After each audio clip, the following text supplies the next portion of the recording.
안녕하세요. 호랑이형님 분석하는 호랭박사입니다. 오늘은 용이 고원 어딘가에 숨어있다 라는 주제로 얘기를 해보도록 하겠습니다.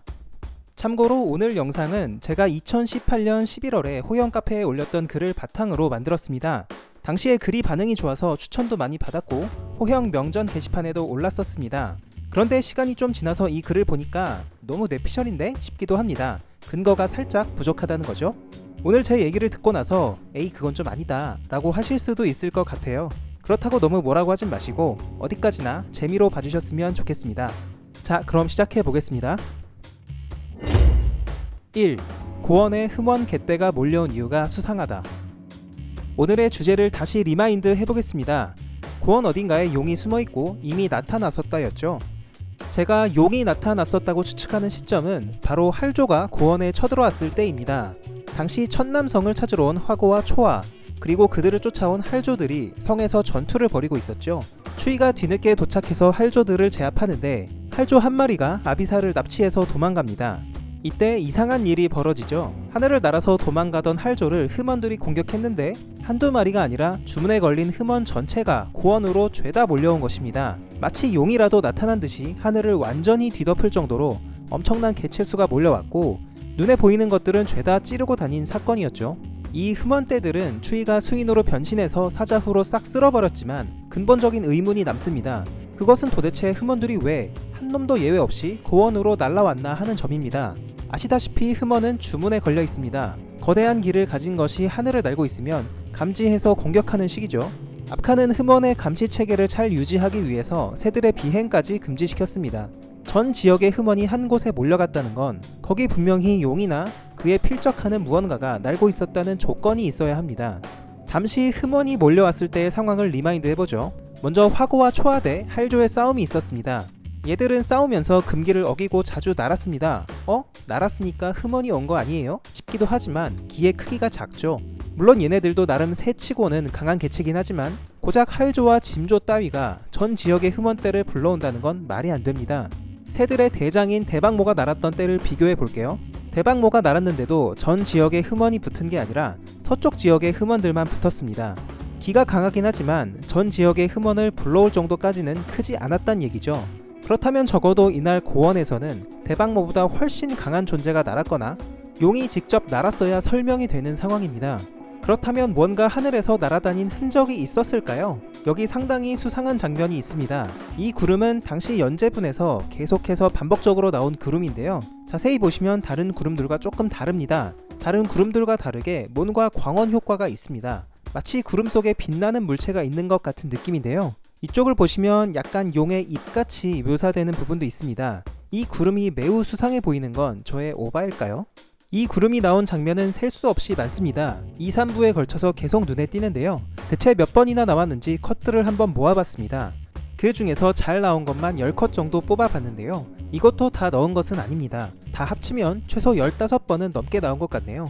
물론 구름이야 배경일 뿐이니까 그림을 복사해서 그냥 쓰는 걸 수도 있죠. 그렇지만 뭔가 의미심장하게 클로즈업된 장면도 가끔 나옵니다. 흠원을 배경으로 나온 장면도 있고요.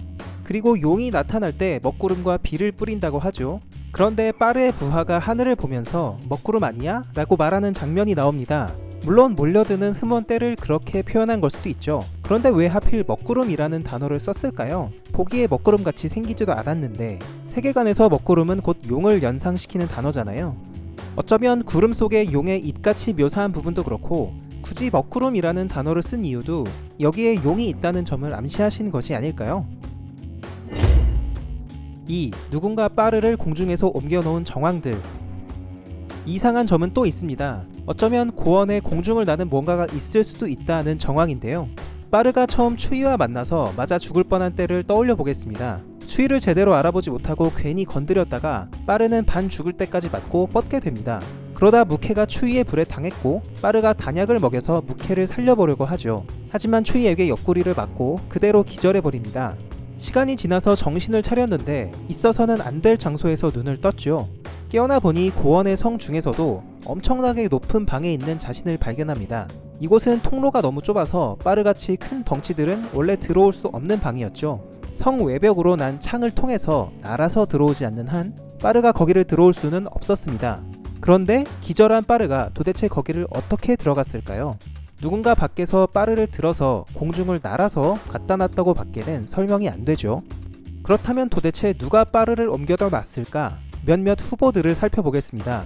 먼저 추이입니다. 추이가 아무리 괴물이라고 해도 당시 뼈다귀 상태였고 빠르를 별로 살리고 싶어 하지도 않았습니다. 오히려 무캐 때문에 죽이지 않은 것 뿐이죠. 만약 추이가 빠르를 옮겨놨다면 성 외벽에 디딤발로 판 자국이라든지 뭔가 흔적이 있어야 합니다. 추이는 하늘을 날 수 없기 때문이죠. 추이와 싸웠던 새들은 모두 죽었고요. 설사 살아있다고 해도 새의 힘으로는 빠르를 들고 날 수도 없어 보입니다. 그렇다면 가울이나 무캐, 아이들이 옮겨놨을까요? 불가능합니다. 300근이 넘는 범을 공중으로 나를 정도의 힘이라면 용급은 되어야 말이 됩니다. 앞서 말씀드린 내용들을 정리해 보겠습니다. 첫째, 흠원들이 마치 용이 나타난 것처럼 전 지역에서 몰려들었습니다. 둘째, 마치 빛이 나는 듯한 이상한 구름들도 발견됐죠. 셋째, 최소 300근 몸무게인 빠르를 누군가 공중에서 들어 옮겨놓은 정황이 있습니다.